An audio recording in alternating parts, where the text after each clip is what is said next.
Devocional número 22. Evangelio según San Lucas. Puesto que ya muchos han tratado de poner en orden la historia de las cosas que entre nosotros han sido ciertísimas, tal como nos lo enseñaron los que desde el principio lo vieron con sus ojos y fueron ministros de la palabra, me ha parecido también a mí, después de haber investigado con diligencia todas las cosas desde su origen, escribírtelas por orden, oh excelentísimo Teófilo, para que conozcas bien la verdad de las cosas en las cuales has sido instruido. Hubo en los días de Herodes, rey de Judea, un sacerdote llamado Zacarías, de la clase de Abías, y su mujer era de las hijas de Aarón, y se llamaba Elisabet. Ambos eran justos delante de Dios y andaban irreprensibles en todos los mandamientos y ordenanzas del Señor, pero no tenían hijo, porque Elisabet era estéril, y ambos eran ya de edad avanzada. Aconteció que ejerciendo Zacarías el sacerdocio, delante de Dios, según el orden de su clase, conforme a la costumbre del sacerdocio, le tocó en suerte ofrecer el incienso entrando en el santuario del Señor. Y toda la multitud del pueblo estaba fuera orando a la hora del incienso. Y se le apareció un ángel del Señor puesto en pie a la derecha del altar del incienso. Y se turbó Zacarías al verle y le sobrecogió temor. Pero el ángel le dijo: Zacarías, no temas, porque tu oración ha sido oída, y tu mujer Elisabet te dará a luz un hijo, y llamarás su nombre Juan. Y tendrás gozo y alegría, y muchos se regocijarán de su nacimiento, porque será grande delante de Dios.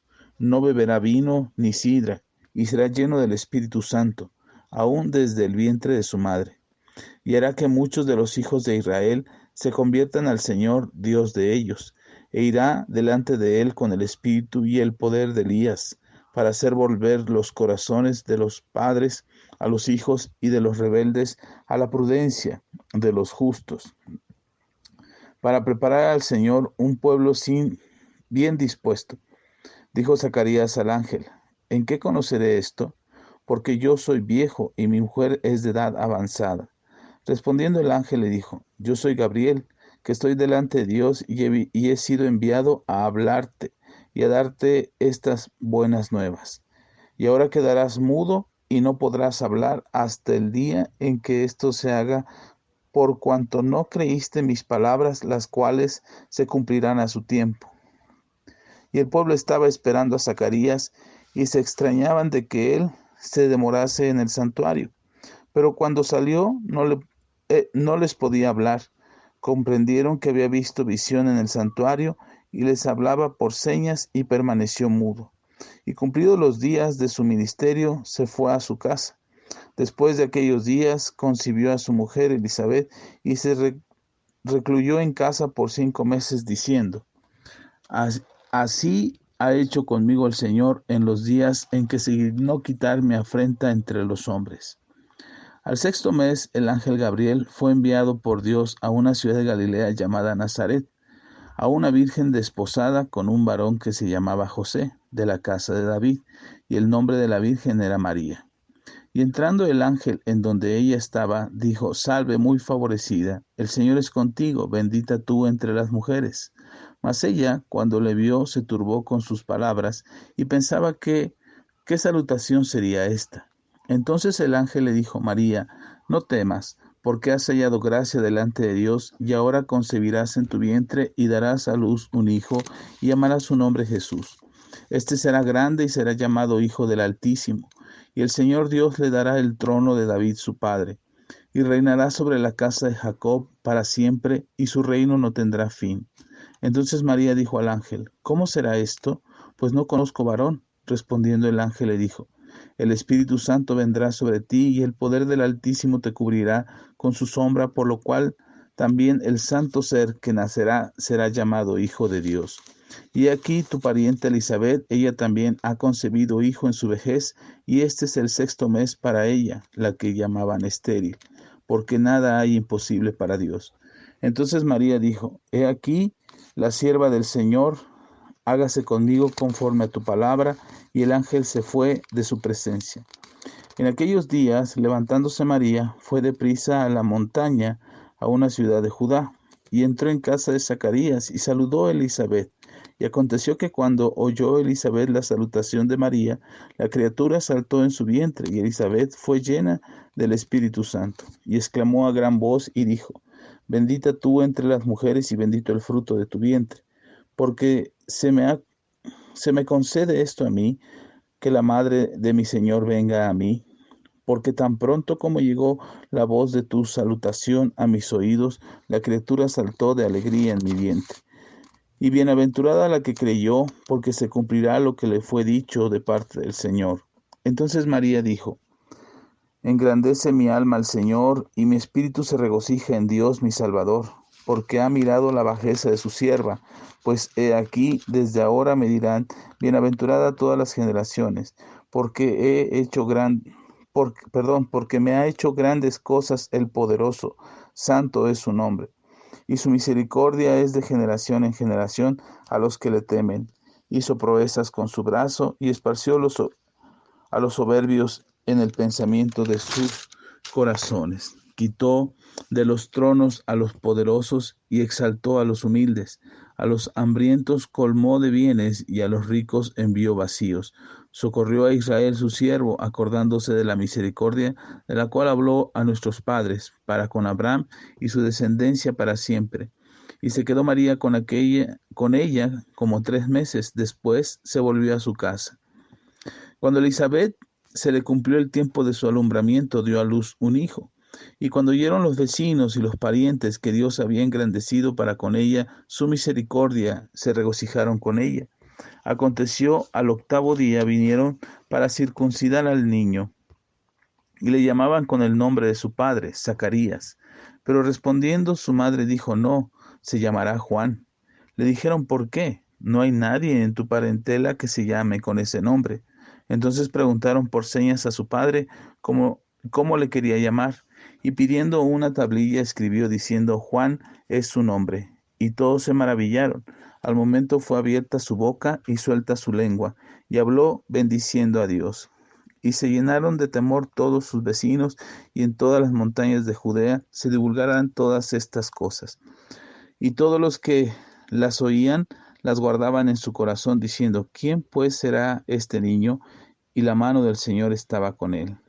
Y Zacarías su padre fue lleno del Espíritu Santo y profetizó diciendo: Bendito el Señor, Dios de Israel, que ha visitado y redimido a su pueblo, y nos levantó un poderoso Salvador en la casa de David su siervo, como habló por boca de sus santos profetas que fueron desde el principio, salvación de nuestros enemigos y de la mano de todos los que nos aborrecieron, para hacer misericordia con nuestros padres y acordarse de su santo pacto, del juramento que hizo Abraham, nuestro padre, que nos había de conceder, que librarnos de nuestros enemigos, sin temor le serviríamos en santidad y en justicia delante de él todos nuestros días.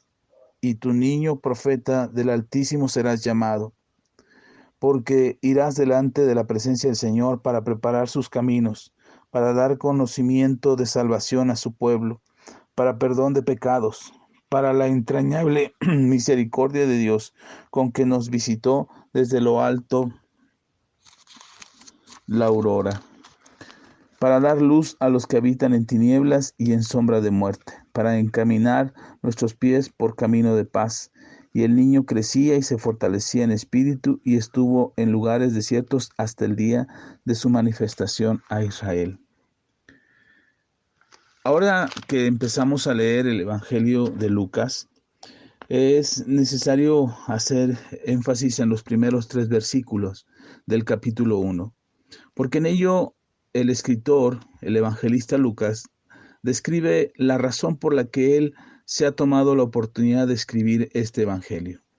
La palabra de Dios nos dice que toda la escritura es inspirada por Dios, desde el Génesis hasta el Apocalipsis. Dios mismo inspira estos textos para que fuesen escritos por aquellos hombres que plasmaron con su puño y letra el mensaje que Dios daba a través de su Espíritu Santo a cada uno de estos escritores. Pero en particular Lucas era un médico. Históricamente y biográficamente está registrado que Lucas era médico. No fue de los discípulos, de los 12 discípulos de Jesús, pero aprendió y conoció del Evangelio y se acercó a Dios. Este entendimiento de la ciencia y del método científico del descubrimiento le hizo a Lucas hacer una investigación exhaustiva y tratar de poner en orden los acontecimientos. Porque aunque los evangelios están escritos en tiempos muy similares, en tiempos muy cercanos, no fueron escritos al mismo momento y cada uno se fue escribiendo y cada versión de los 4 evangelios que están en el Nuevo Testamento es una versión distinta de lo que aconteció, pero no porque fuera un mensaje distinto, sino porque es desde la perspectiva de los 4 evangelistas. Pero en particular Lucas se dio a la tarea de investigar no solamente los acontecimientos, sino el orden cronológico de las cosas para tratar de describirnos y en esta narrativa del Evangelio poder comprender cómo es que habían acontecido las cosas en el tiempo de nuestro Señor Jesús. Por eso vamos a encontrar que los capítulos quizás sean un poco más largos, que haya más detalles en algunas cosas, que el orden pareciera ser diferente a lo que ya hemos leído en Marcos, pero definitivamente la importancia de que este hombre de ciencia se tomara el tiempo para hacer la investigación y la documentación para poder plasmar estas palabras inspirado por el Espíritu Santo, ahora nosotros podemos conocer un poquito con mayor precisión cómo es que sucedieron las cosas de acuerdo a lo que el Evangelio de Lucas nos cuenta. Viene un momento del nacimiento de Juan el Bautista. Primero fue anunciado que nacería. Elizabeth no podía tener hijos. El sacerdote a quien refiere el evangelista Lucas es Zacarías, de la casa de los sacerdotes de Moisés. Y entonces él estaba en turno y Dios le habla y se le revela para hacerle saber que nacerá un hijo. Y este hijo es Juan, Juan el Bautista, quien el mismo Padre profetiza sobre de él y hace saber cuál sería su función en esta vida. Podríamos tratar de repetir lo que está escrito en el Evangelio, pero eso no es el propósito de estos devocionales, sino es más bien reflexionar en algunas cosas que son importantes de los acontecimientos que están registrados en la palabra de Dios y que podamos meditar en ello y reflexionar en ello. Te recomiendo que leas el Evangelio cuantas veces lo necesites para poder reafirmar, comprender mejor y ir viendo, cómo se van suscitando las situaciones y los acontecimientos narrados por Lucas. Pero hay 3 cosas que quiero mencionar acerca de este primer capítulo. Primero, la profecía de Zacarías respecto a su hijo. Creo que es el mejor ejemplo de lo que podemos hacer como padres. Como padres, como papá y como mamá, podemos declarar lo que queremos ver sobre nuestros hijos. Orar por ellos, confesar el propósito de Dios para sus vidas, declarar que ellos son el instrumento que Dios usará para testimonio de su nombre, para que sean los instrumentos que testifiquen acerca de Dios y acerca del mensaje de Jesús. Zacarías habla acerca de Juan su hijo y declara lo que él va a hacer. Aquel que anuncia el mensaje del Señor, el que endereza los caminos del pueblo para la venida del Mesías, el que hará que el pueblo venga en arrepentimiento para volver su corazón a Dios. Y si lo podemos ver en los evangelios, la historia de Juan, tal cual Zacarías declaró acerca de su hijo, tal cual sucedió en la vida de Juan. La segunda cosa que quiero mencionar es acerca de lo sobrenatural que acontece a Elizabeth y de lo que acontece a María. Primero, Elizabeth es ya mayor de edad, no era posible que ella quedara embarazada y nuevamente Dios hace un milagro. Un milagro como este ya había acontecido antes en la Biblia, como le sucedió a Sara, una mujer ya mayor, pero que quedó embarazada y tuvo a su hijo, el hijo de la promesa. Hoy nuevamente podemos ver en esta lectura que Lucas describe cómo Elizabeth no podía tener hijos y quedó embarazada y tuvo a su hijo Juan. La segunda cosa que vemos ahí es a María, que también queda embarazada por el Espíritu Santo. A diferencia de Elizabeth, vemos que después de la celebración de las fiestas, de lo que le tocaba hacer a Zacarías, él vuelve a su casa, se encuentra con su mujer, tienen relaciones y Elizabeth queda embarazada de Zacarías. A diferencia de María, María no había conocido varón, no estaba casada y entonces el Hijo que tiene es engendrado por el Espíritu Santo. Para muchos esto es imposible de que suceda.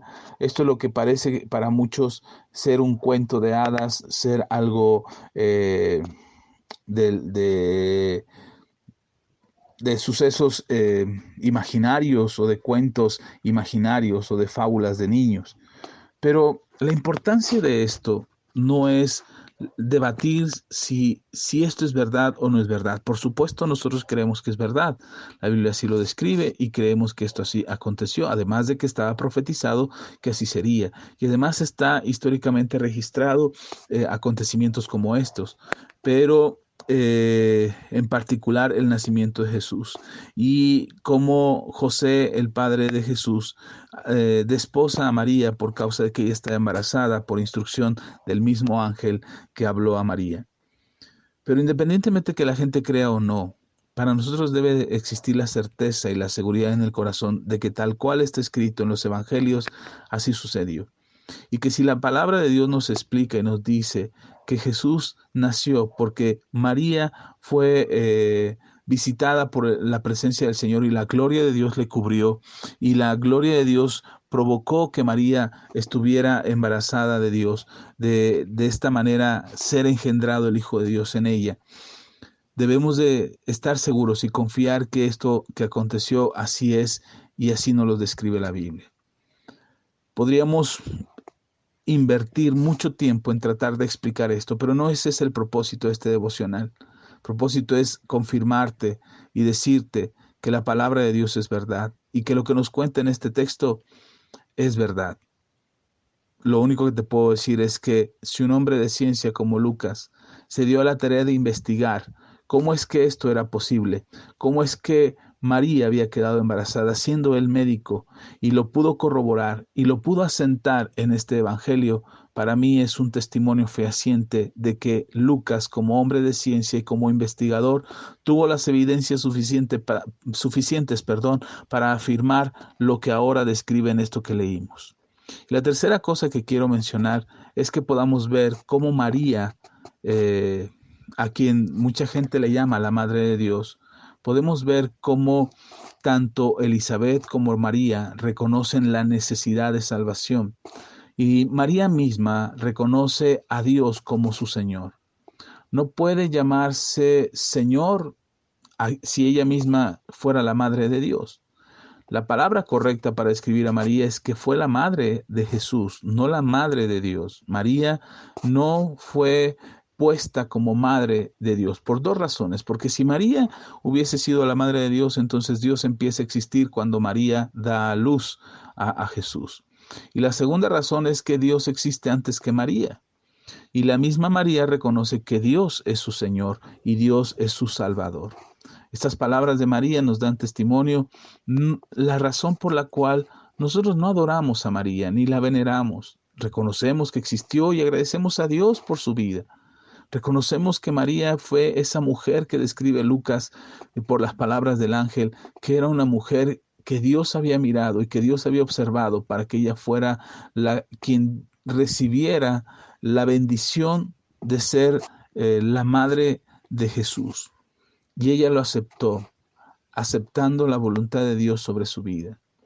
Estas tres cosas quiero mencionarles en este primer capítulo. Es mucho que decir, Lucas abarca muchos temas, pero en este primer devocional, y así viajaremos por el Evangelio de Lucas, tratando de sacar la esencia de estos pasajes para que nos quede entendimiento, pero acerca de ellos. Pero es recomendable que los leas, que repases, que los vuelvas a leer si es necesario, pero más que nada, que lo que leas en la palabra de Dios lo puedas creer, que creas que es verdad, que es la palabra de Dios y que ella nos da testimonio de lo que Dios ha hecho.